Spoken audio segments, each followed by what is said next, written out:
Nostradamus saw in his future three men that he called antichrists.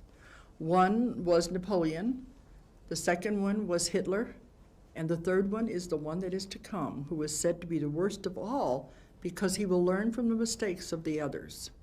A very dangerous person. He didn't like the term Antichrist. He said it was a Christian term and it was not exactly what he meant. But he said if you think of Christ as representing people, humanity, then Antichrist is someone who does terrible things against humanity, against people. And it can be the type of personality like Genghis Khan or Attila the Hun, the type that doesn't care anything about what it's doing, it only wants power.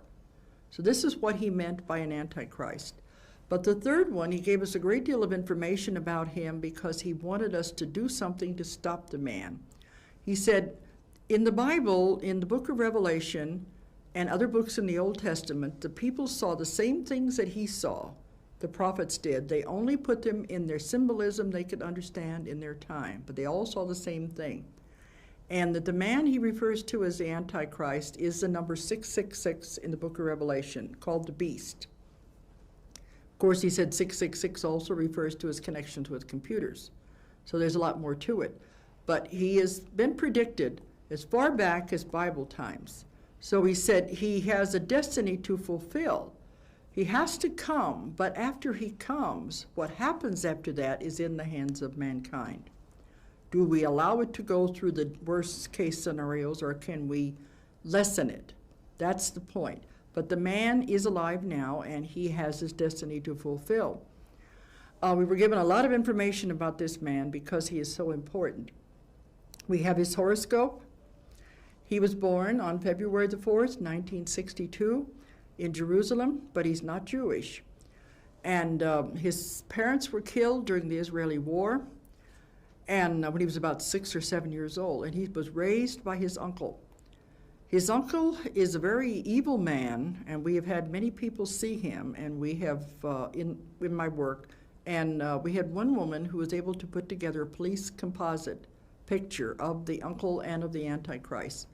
She was a psychic who had worked with police on many cases, so she knew how to do the police composite kits. But the uncle took the young boy and was raising him as his own. What the young boy doesn't know was that the uncle had his parents killed, so he could have him for his own. And he has gotten together a very powerful group of rich Arabs in the Middle East, and they've been taking care of this young boy and grooming him for the role he is to take. It's a very powerful group of people that control everything that happens in the Middle East. They're the puppet masters behind the scenes. Nostradamus said, by the time 7 puppets arise in the Middle East, you will realize what is happening, that they are not the real leaders of the countries, but they are the puppets being manipulated by the puppet masters behind the scenes. The young Antichrist went to college in Egypt, and we were working on this at the same time he was in college, so we were shown several scenes of him in college. We knew where he was living. We had all this information.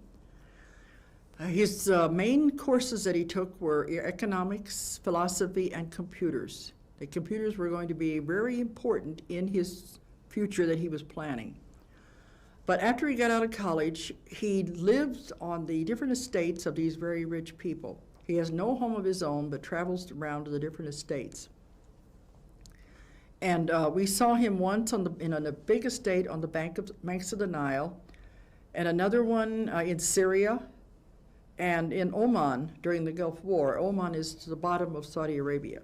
So we saw him in all of these places during the Gulf War, and he's traveled around from place to place. But well, Nostradamus said, you must remember that in the beginning, this man will appear as a savior, the man with all the answers, the man with the golden tongue. And this will how he will make his conquests in the beginning. But he said, you must remember he's not what he appears to be. He's the wolf in sheep's clothing. Because by the time people realize what is happening, then everything will all come out. We were told in 1995, if you were watching, you'd become aware of these people and what they are doing. And of course, I get lots of mail from people trying to tell me who they think the Antichrist is. But a lot of the people they have told me about, I think, are members of the group. They're very rich, but I don't think they are the Antichrist because they don't fit all of the other criteria.